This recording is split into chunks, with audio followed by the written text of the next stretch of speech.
Энэ хүн нэвтрхий толийг би ба миний бурайд гэж нэрлэдэг. Энэ нь бага дунд насны уншигчдад манай бүгд найрамд хулсаар дамжуулан хүрээлэн байгаа ертөнцийг танин мэдэх боломж олгох зорилгоор бүтээгдсэн юм.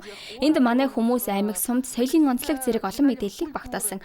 Жишээ нь нэг хэсгийг нь уншвал эрт цагаас бурайдууд морь унах чадвар сайтай, анч, аялагч ард түмэн гэдгээрээ алдартай байжээ.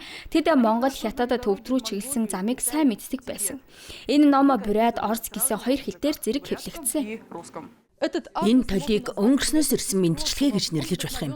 Учир нь 1980-аас 1990 онд түгээмэл байсан зөвлөлтийн нэвтрхий толь бичгээс санаа авч бүтээжээ. Би хүүхэд насныхаа дурсамжаас санаа авсан. Манайд ертөнц ба хүн гэдэг ном байсан. Тэр бол гайхалтай нэвтрхий толь байсан. Тэндээс нар гэж юу вэ? Дэлхий гэж юу вэ? Дэлхийн нарны эргэн тойронд хэрхэн эргэдэг вэ гэдгийг мэдэж болдог байлаа.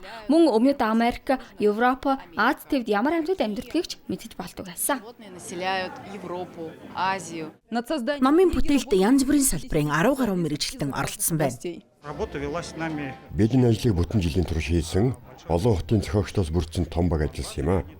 Зөвхөн Оросоос гадна Улаанбаатарт ажилладаг манай хамтрагчдад оролцсон. Ийм бүтээлч хамт олон бүрдсэн маш сайхан хэрэг хүүхдийн нэвтрхий тал дээр ажиллахад зайлшгүй уран бүтээл сэтгэлгээ шаардлагатай байдаг юм а. Толийг 40 гаруй сурагчид гардуулан өглөө. Цэргийн тусгай ажиллагаанд оролцогчдын хүүхдүүд, орон нутгийн олимпиадын ялагчид, мөн блог хөтлөгч хүүхдүүд байгаамаа. Харахад их гоё өнгөлөг учраас надад их таалагддаг. Юу уншмаар байгаагаа мэдэж байна уу? Надад бүрээд нутгийн минь амьтад гоёмсог шууд их таалагддаг. Амьд ертөнцийн тухай мэдж явмаар байна. Хүрээлэн бай орчин байгаль юм уу? Тодорхой амьтны тухай мэдмээр байна уу? Би баавганы тухай мэдмээр байна. Бас хэрэм. Би бүгдийг нь уншмаар байна. Всё? Да. А если Бүгдийг нь үү? Манай соёлын тодорхой хэсэг, яг энэ хэсэг буян байхгүй юу? Я бы хотела прочитать, наверное. Амьтдын талаар уншихыг хүсэж байна. Тэнд амьтдын тухай их зүйл байгаа. Я бы хотела прочитать про них. Ямар амьтдын тухай тэрвэ? Жишээ нь Мануул хаан амьдардгийг эсвэл Сибиряг мөн хойлог шувууны талаар мэдхийг хүсэж байна. Энэхүү номыг Бурятийн засгийн газрын захиалгаар Бурятад иргэдийг эх оронч үзлээр хүмүүжүүлэх төрийн хөтөлбөр болон эх орон хаанаас эхэлдэг вэ төслийн хүрээнд хэвлэн гаргасан байна. Бидний эцэг эх найз нөхөд байгаль өдөр бүр харж амьдарч хөгжиж буй тэр орчин бол бидний баг эх орон Бурят. Харин бидний эх орон бол агуу их Орос орон. Одоогоор ном худалдаанд гараагүй байгаа ч цаашид олон нийтэд зориулан хэвлэн түгээхээр төлөвлөж байна. Петрова, середина земли, Бурятия.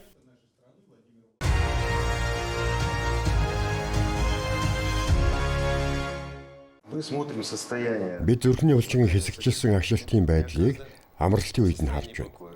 Дараа нь ачаалаг үед дахин ажиглаж гарсан өөрчлөлтийг харьцуулан үнэлдэг юм а. Рабочий день Владимир Хохловын ажлын өдөр бусад эмч нарынхтай адил үзлэг, зөвлөгөө, шийдвэр гэж эхэлнэ. Харин энэ бүхний цаана 46 жилийн хөдөлмөрийн туршлага, гэр бүлийн хувьд өмнө нь байгаагүй сонголтоос эхэлсэн амьдралын зам бий. Манай гэр бүлийн санхүүдэд ангаахын салбарт орсон хүн би. Надаас хүн манайд эмч байгаагүй. Яагаад ингэснийг тайлбарлахад хэцүүш. Над энэ мэржил их таалагддаг. Би огт харамсдаггүй. Хүний би янз бүрийн сорилтод хэрхэн хариу үйлдэл үзүүлдэг. Өвчнөө үед эргэтний үйл ажиллагаа яаж өөрчлөлтийг ажиллах нь надад сонирхолтой байсан. Энэ бол ухамсартай сонголт байсан. Би бараг сонголт хийсэн гэж хэлэхгүй. Өнөөдөр түүний энэ замыг дүүнэр нь ч дагжээ. Магадгүй жинхэнэ мэрэгжлийн удам ингэж нэг зөв шийдвэрээс эхэлдэг байх. Миний нэг дүү Владивостокт ажилладаг, тэр бол шинжлэх ухааны доктор. Нөгөө дүү Краснодарын хязгаарт ажилладаг. Тэгэхээр энэ бол халдварлам жишээ. Дүү нарт минь ч нөлөөлсөн гэсүгэй. Владимир Хохловын хөдөлмөрийн замнал 1980 оноос эхэлсэн байна. Тэрээр тэгээс нь эхлэн таска байгуулж өнөөдрийг хүртэл удирдах байна. Энд хүний биеийн үндсэн үйл ажиллагааны системүүдээр зүрх судлал, мэдрэл судлал, уушиг судлалын чиглэлээр онцлогоо хийдэг.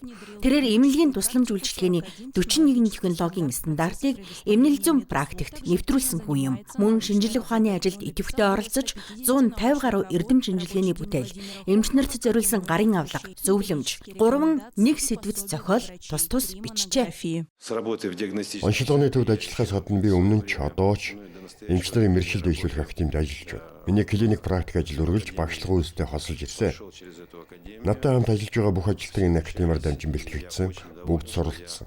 Ийм хамт олонтой ажиллаж байгаад би үнэхээр баяртай байдаг. Хамт олон нь Владимир Хохловыг зөвхөн мэрэгжлийн өндөр ур чадвартаагаас гадна асар их хөдөлмөрч, өөрийгөө бүрэн зориулдаг, мэрэгжилдээ үнэнч хөнгөж үнэлдэг. Тэр эдгээр чанараа бусад засгийн ажилтнуудтай харилцагтаач харуулдаг. Тэр маш чадварлан мэрэгжилтэн өвчтнүүдтэй холбоотой асуудлыг хамтдаа шийдвэрлэхэд бидэнд их тусалдаг. Заримдаа яаралтай нөхцөл байдалд ч эмч нар түнд ханддаг, мэдлэгтэй, авьяастай. Хүнд үед бидэнд төшөг болдог олон сайн чанартай хүн. Би Владимир Петровичтэй олон 10 жилийн хамт ажиллаж байна. Энэ бүх хугацаанд зөвхөн сайн зүйлсийг л хэлж чадна. Удирдлагчийн хувьд тэр тасгаа зүрх сэтгэлээрээ хамгаалж дэмждэг. Маш өндөр мэрэгжлийн төвшөнтэй, үргэлж дэлхийн стандартад хүрэхийг эрмэлздэг. Мөн спортлог хүн, байнга спортоор хичээлдэг. Өнөөдөр энэ урт замналыг төрийн түвшинд үнэлжээ. Оросын холбооны улсын авиа дэмж цол олгох зорилгот тус улсын ерөнхийлөгч Владимир Путин гарын үсэг зурсан байна. Харин Владимир Петрович өөрөө өмнгийг тайван хүлээн авч хамт олон хийсэн ажлын хамтын үнэлгээ гэж үзэж байна.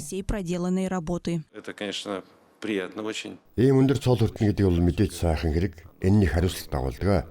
Би үнэхээр баяртай байна. Гэхдээ энэ бол зөвхөн миний авьяа биш гэдгийг ойлгож байгаа.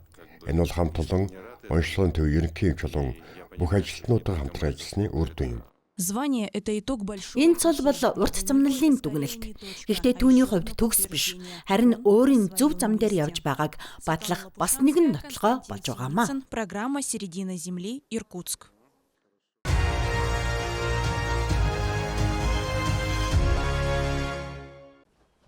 Нина Сакунова дахин ерөнхий эсэлтийн шалгалтын сорилын хуудас харна гэж төсөөлөөгүй. Тэрээр өөрөө Орос хэлний улсын шалгалтыг анхдагчдын нэг болж өгч байсан юм. Харин өнөөдөр түүний төгсөх ангийн охин сургуулийн амьдралын чухал үе шатанд бэлтгэж байна. Нина эцсийн аттестат хүмүүсийн ярьдаг шиг аимшигтай биш гэдгийг өөрийн жишээгээр харуулахаар шийджээ.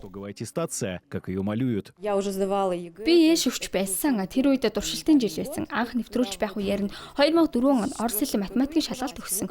Охинтойгоо ярилцгаад тэр та нарын үед тийм ч хатуу хэцүү байгаагүй гэж хэлдэг байсан. Харин одоо бид өөрсдөө туршиж үзээд харъя. Шалгалт авах цэг дээр бүх зүйл бодит нөхцөлтэй аль болох ойролцоо зохион байгуулагджээ. Энд бүртгэл, шалгалт, ажиглагчид, зохицуулагчид бүгд бий. Манай зураг авалтын баг хариултын хуудсуудыг харах боломжтой болсон ч энэ нь зөвхөн эцэг эхчүүдэд зориулсан туршилтын шалгалтын хүрээнд юм. Зэсэнд нь тест болон дэлгэрэнгүй хариулт шаардсан даалгаврууд оржээ. Туршилтын шалгалт нь жинхэнэ шалгалтаас хамаагүй хэлбэр бөгөөд 30 минут үргэлжилдэг. Бид энэ арга хэмжээг бодит шалгалтад аль болох ойр болгохыг хичээсэн. Манайд шалгалтын цэг бүрэн зохион байгуулагдсан. Анги дотор хүүхдүүдэд явагддаг шиг хэвлэх бүх үйл явц хийгдэж байна. Харин хариултын хуудас нь илүү хялбарчилсан юм шүү. Өөр байгалийн хязгаарын боловсролын сайдын үүрэг гүйцэтгэгч Марина Секиржицкая эцэг эхчүүдийг дэмжин туршилтын шалгалтанд өөрөө мөн оролцсон байна. Бид эцсийн аттестацийг зохион байгуулах нөхцөлийг бүрдүүлэх талаар их ярьдаг. Зохион байгуулагчдын хувьд үүнд онцгой анхаарал хандуулдаг. Гэхдээ миний хүү охин хоёрын тулсан мэдрэмж, тэдний хуваалцсан сэтгэлийг би өөрөө мэдэрч үзхийг хүссэн. Шалгалтын дүн 4-р сарын 18-нд гарна. Магадгүй энэ жил эцэг эхчүүдийн дундаас ч анхны 100 оноо авсан оролцогчид тодорхойг үгүйсгэхгүй.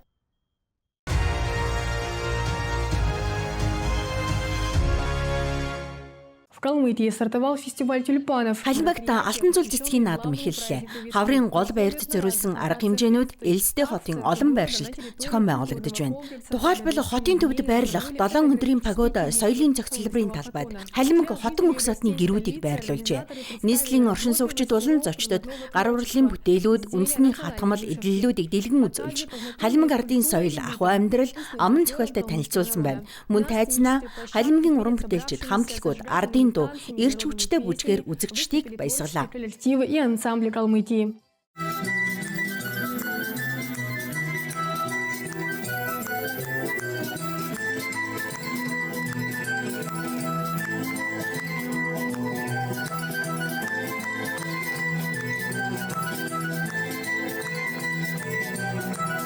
Янз бүрийн бүс нутгаас ирсэн зочид аль хэдийн наадамд хүрэлцэн ирж, баярын уур амьсгалыг мэдэрч, бүгд наримдах улсын байгалийн үзэсгэлэнг бишрэн сонирхож байна.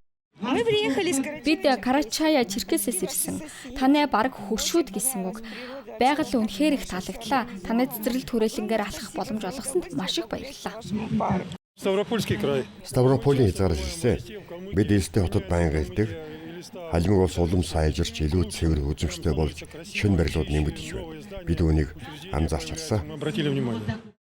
Одно из самых атмосферных... Алтан цул цэцгийн наадмын хөтөлбөрийн хамгийн уур амьсгалтай үйл явдлуудын нэг нь нээлтийн нислэл юм. Ялалтын талбайд талын нийслэлийн оршин суугчид, зочид цугларч, бүгд наримдах улсын шилдэг уран бүтээлчид оролцсон гайхамшиг тоглолтыг үзлээ. Найруулагч Санжи Пурсяковын хэлснээр театрчилсан тоглолтын гол агуулга нь хар алтан цул цэцгийн тухай халимаг домог дээр суурилсан бөгөөд тус улсын театрын жүжигчид, бүжгийн хамтлагууд, уран бүтээлчид оролцжээ. Энэхүү бүтээлд соёл, буддизм, тайзны урлаг, уйлдан шингэсэн байна. Бид арай өөрөөр хандхаар шийдсэн юм. 1 цаг 20 минут үргэлжлэх бараг жүжиг шиг театрцсан тоглолт хийх зорьсон үндэс нь халимаг ардын хар алтан зул домог. Тусгай зохиол бичиж өөрсдийн домог, философи, ариун газар нутгийн утга учирыг мэдрүүлж хүмүүс яагаад энд ирэх ёстойг харуулахыг зорьсон юм а.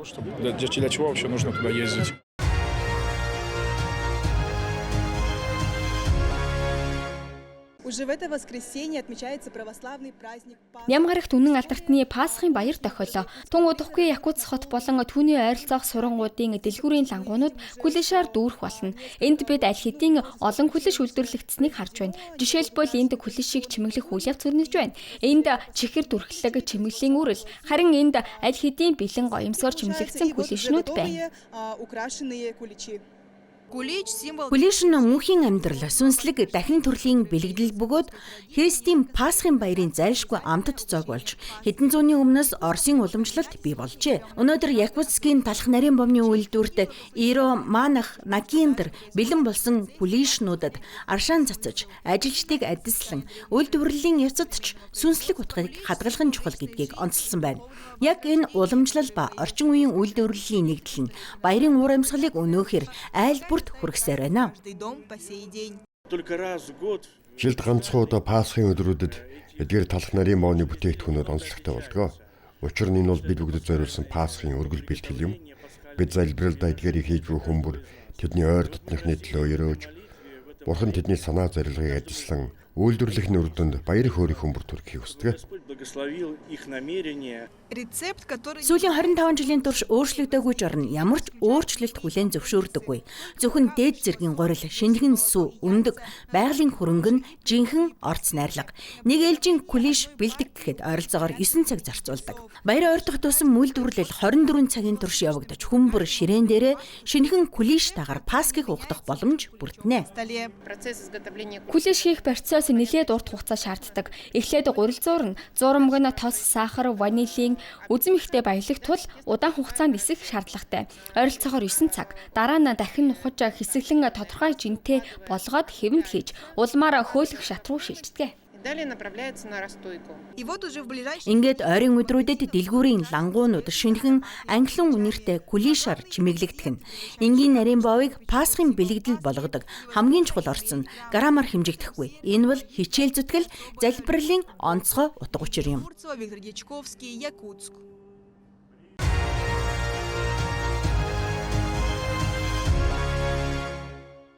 Бүгд наримдах Хятад ард улсын тусгай захиргааны бүс Синганы захиргааны тэргүүн Ли Чэтсо 3 дугаар сард мэдэгдэхдээ ойрох орнод дахь зөрчилдөөн нь Хятадын энэ бүс нутаг руу хөрөнгөний урсгалыг нэмэгдүүлэх боломжтой гэж онцлсан байна.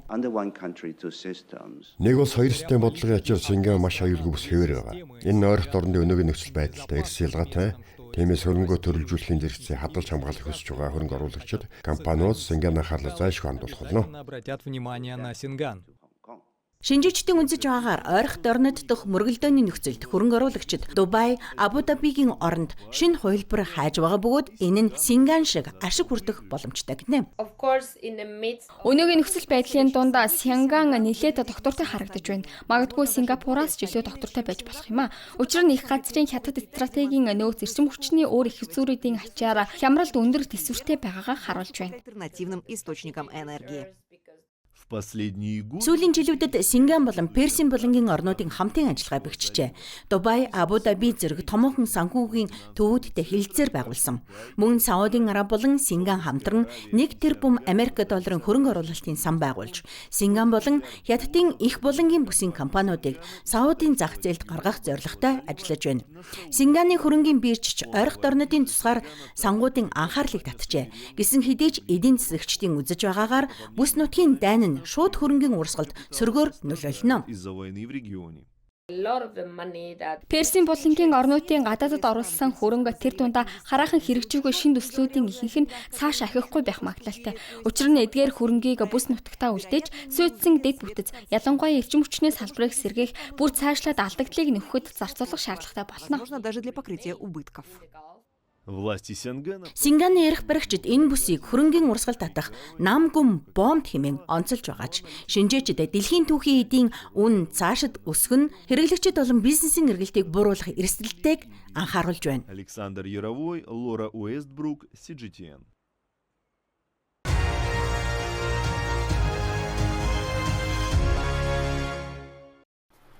Энэ бяцхан амьтанд дөнгөж анхны алхмаа хийж байна. Болгоомжтой ч итгэл найдвар төрүүлсэн энэ эхлэл нь зөвхөн энэ бяцхан буганд төдийгүй бүхэл бүтэн гахаа бугын зүйлийн ирээдүйд хамаатай. Тэд бусад буг шиг өсөрч давхигдгүй. Харин толгоогоо доошлуулан хөдөлдөг бөгөөд ингэснээр саад бэрхшээлийн доогуур шурган нэвтрэхэд илүү хялбар болдог. Ийм хөдөлгөөний хэв маяг нь гахаатай төстэй тул энэ нэрийг өгчээ.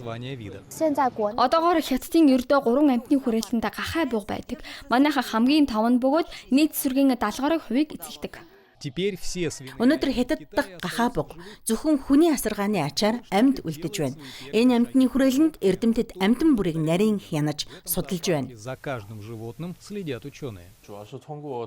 Бид амьтдын ялгадсанаас гормон ялгаавч тэдний биеийн байдлыг үнэлдэг. Жишээлбэл жирэмсэн эсхийн тогтоох, эсвэл стрессийн төвшинг нь тодорхойлох боломжтой юм а. Эдгээр хүчин чармаалт нь торонд байгаа тоо толгойг сэргээхэд чиглэж байна. Тэгсэн ч амьтны хүрээлэнгийн төлөвлөгөө үүнээс ч илүү өргөн хүрээтэй. Бид илүү том зорилготой эдгээр амьтдыг байгальд дасан зохицуулах ажлыг явуулна. Учир нь эцсийн зорилго нь тэднийг байгалийн амьдрах орчинд нь буцаан нутагшуулах юм. Бид тэдний анх амьдарч байсан нутгийг судалсан. Гэвч бүх зүйл маш их өөрчлөгдсөн тул хуучин мэдээлэл одоо ач холбогдол багтай болсон.